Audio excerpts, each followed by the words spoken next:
বিধুমুখী চম্পাবতী কার কাছে আছে বসি, জ্বলিতেছে রূপ যেন লক্ষ কোটি শশী। হঠাৎ চম্পার রূপ নয়নে হেরিয়া, মূর্ছিত হইয়া গাজী পড়িল ঢলিয়া। দর্শক, আজ আমরা চলে আসছি ঝিনাইদহ জেলার কালীগঞ্জ উপজেলার 12 বাজার বাদুরগাছার গাজী কালু চম্পাবতীর মাজারে। আমরা এখানে এই জায়গাটার ইতিহাস ঐতিহ্য সম্পর্কে আপনাদেরকে জানাবো এবং এই জায়গাটা ঘুরে ঘুরে আপনাদেরকে দেখাবো। আমাদের সাথেই থাকুন এবং চলুন যাওয়া যাক।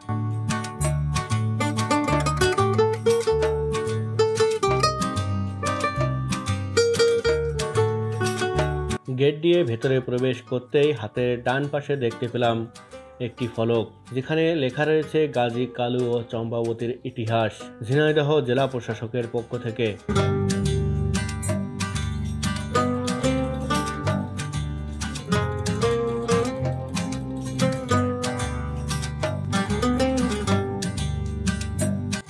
দর্শক, আমরা এখন মাজার শরীফের ভেতরে প্রবেশ করলাম।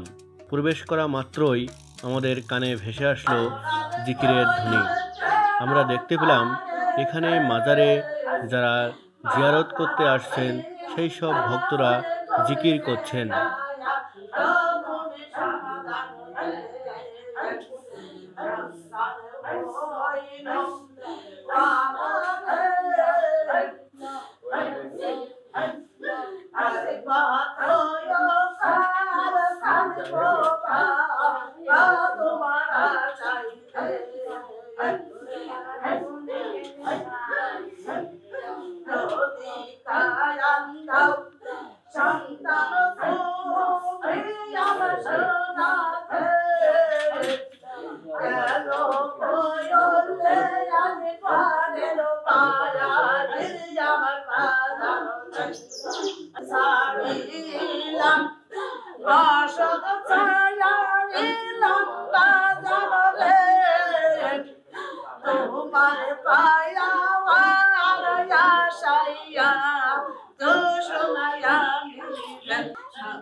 দর্শক, আর এভাবেই জিকির করার মধ্য দিয়ে ভক্তরা তাদের মনোবাসনা ব্যক্ত করে থাকেন।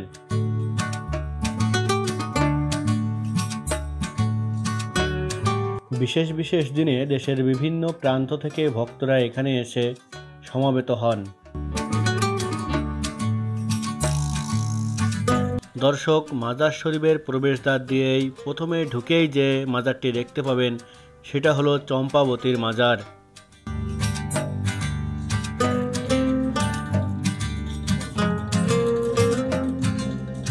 আর তার পাশেই রয়েছে হযরত শাহ গাজীর মাজার।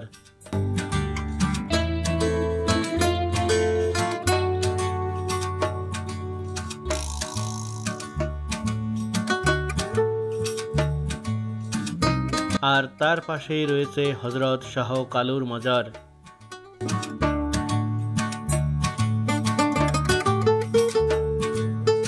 মাজার শরীফ থেকে বের হয়ে এখানকার একজন ভক্তের সাথে দেখা হয়ে গেল। আমরা এখন তার কাছ থেকে জানার চেষ্টা করব এই জায়গাটির ইতিহাস সম্পর্কে। সিদাম রাজার বাড়ি ছিল, ওই মটুক রাজা গাজী কালু চাম্পাবতী আছে গাজী কালুর, এই কালুর জামাই ছিল। তাই উনি বিয়ে করে এখানে ইন্তেকাল করিল। তো এখানে তার দাফন, তার মাজার। এখানে হাজার হাজার লোক আসে, ভালো মন্দ সবাই আসে, দেখে শুনে যায়, ছবি টবি উঠে নিয়ে যায়। ইনি একটা আল্লাহ, হ্যাঁ, বড় ওরসি ভিড় থাকে প্রচুর আকারের। ওই 22 ওই ফাল্গুনের শেষ বৃহস্পতিবার হাজার হাজার লোক আসে। ওই কেউ গান গাচ্ছে, কেউ নামাজ হচ্ছে, আজান দিচ্ছে, মানে বিভিন্ন হিসাব কিতাবে চলে। খারাপ কোনো কাজ হয় না, নামাজ আজান হবে, নামাজ পড়বে, সব ভালো। এখানে কোনো নির্দিষ্ট কোনো বার আছে যে বারে বেশি? হ্যাঁ, ওই 22 মাঘ, ওই ফাল্গুন মাসের শেষ বৃহস্পতিবার। বড় আকারেই অনুষ্ঠান হয়, সারা দেশের মানুষ আসে। জায়গাটা খুব প্রসিদ্ধ, ভালো, হ্যাঁ, বহুকাল আমরা তো এ ধরে বাপ দাদা 14 পুরুষই দিয়ে আসতেছে। সে গাজী কালুর নাম শোনেননি আপনি? গাজী কালু, চাম্পা, এই না, এগুলো নাম শুনেছি কিন্তু এই প্রথম দেখা এখানে। হ্যাঁ হ্যাঁ, প্রথম। ভালো, খুব ভালো ওই জায়গা। এই যে দেখা যাচ্ছে যে এই যে কিছু বাঁধা আছে, এই যে কাগজ, এগুলো ওই মান্নত করে যায় যে আল্লাহ আমার যদি একটা সন্তান হয়, কি আমার এই বালা আছে গাজী রসিলা, এরা ফকির মানুষ ছিল তো, আল্লাহর লিগে রসিলায় যদি ভালো হয়ে যায় তাহলে আমি এই জিনিসটা দেব। আল্লাহর পরেই বার রিকে, মানে আল্লাহর উপরে তার নেই কিছু।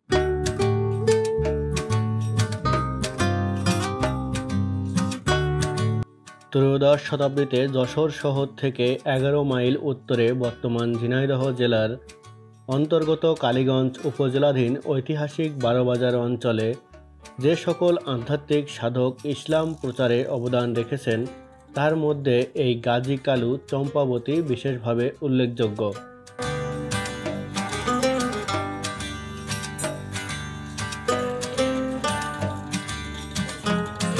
এদের সঠিক পরিচয় নিরূপণ করতে যেয়ে ঐতিহাসিকগণ নানান সময়ে নানা মতামত পোষণ করেছেন। ঐতিহাসিক সতীশচন্দ্র মিত্রের মতে ত্রয়োদশ শতাব্দীতে এ অঞ্চলে ইসলাম প্রচার ও প্রসারে বিশেষ অবদান রাখেন জাফর খাঁ গাজী। তার পুত্রের নাম বরখান গাজী। তিনি সাধারণত বরখান গাজী বা বড় গাজী বা গাজী সাহেব নামে পরিচিত ছিলেন। তিনি সুন্দরবন অঞ্চলের রাজা মুকুট রায়কে পরাজিত করে তার কন্যা চম্পাবতীকে বিয়ে করেন।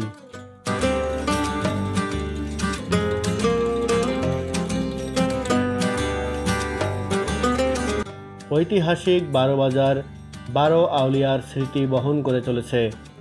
তুর্ক আফগান আমলে এখানে মুসলিম সভ্যতার কেন্দ্রস্থল হিসেবে বিবেচিত ছিল। ঐতিহাসিকগণের মতে বিরাট নগরের রাজা ছিলেন সিকেন্দার শাহ। তার রানী ছিলেন অজুপা সুন্দরী। রাজা রানীর প্রথম পুত্র জুলহাস শিকার করতে গিয়ে নিরুদ্দেশ হন। গাজী ছিলেন তাদের দ্বিতীয় পুত্র এবং কালু ছিলেন তাদের পালিত পুত্র।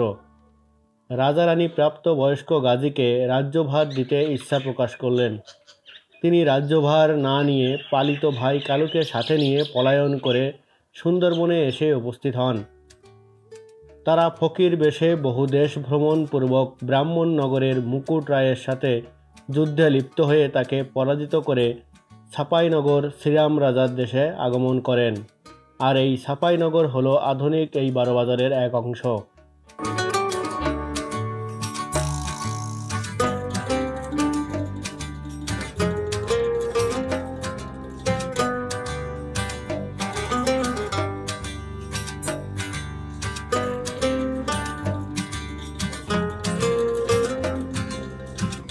দর্শক, আপনারা এখানকার মূল মাজার শরীফটির পেছনে একটি দিঘি দেখতে পাবেন। আর এই দিঘিটির ওই পারে যে ঘন জঙ্গলের ন্যায় জায়গাটি দেখা যাচ্ছে, এর ভেতরেই পড়ে আছে সেই ঐতিহাসিক শ্রীরাম রাজার রাজবাড়ির ধ্বংসাবশেষ।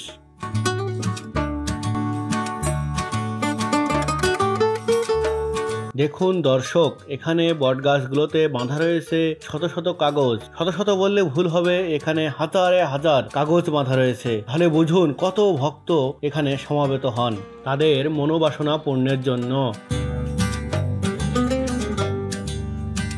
ঐতিহাসিক AFM আব্দুল জলিলের মতে গাজী পৈতৃক বাসভূমি হতে পলায়নপূর্বক বহু জনপদ ভ্রমণ করে ছাপাইনগরের শ্রীরাম রাজার দেশে অসাধারণ আধ্যাত্মিক শক্তির প্রভাবে ইসলাম প্রচারে আত্মনিয়োগ করেন। দেখুন দর্শক, এখানে আসা ভক্তবৃন্দরা তাদের মনোবাসনা পূর্ণের জন্য গাছে কেউ কেউ গামছা বেঁধে রেখেছেন, কেউ আবার বেঁধে রেখেছেন মাটির হাঁড়ি।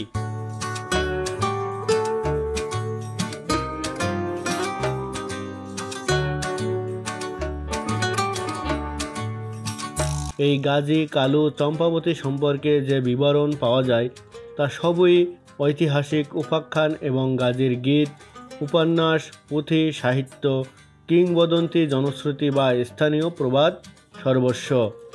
সুতরাং গাজীর ঐতিহাসিক সভ্যতা সম্পর্কে মতামত প্রকাশ করা দুরূহ ব্যাপার। তবে সিলেট থেকে সুন্দরবন হয়ে গাজী নামে যে আধ্যাত্মিক সাধক বারোবাজার তথা সাফাইনগরে এসে হাজির হন, তিনি বহু হিন্দু ও বৌদ্ধকে ইসলাম ধর্মে দীক্ষা দেন। যশোর জেলায় তার আগমন কাল নিশ্চিত করে বলা না গেলেও এতটুকু বলা যায় যে গাজী, কালু, চম্পাবতী কিংবদন্তি কিংবা বাস্তবতায় তারা বারোবাজার থেকেই সর্বপ্রথম ইসলামের বিজয় পতাকা উড্ডয়ন করেছিলেন গোটা দক্ষিণ বাংলায়। তাদের স্মৃতি বুকে ধারণ করে নীরব নিথর হয়ে আছে আজকের এই বারোবাজার।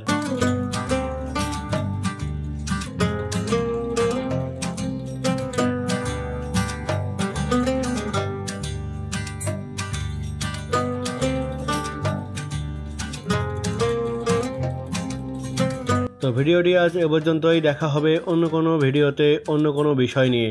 ভিডিওটি ভালো লেগে থাকলে চ্যানেলটিকে সাবস্ক্রাইব করে পাশে থাকা বেল আইকনটি বাজিয়ে রাখবেন। ধন্যবাদ সবাইকে।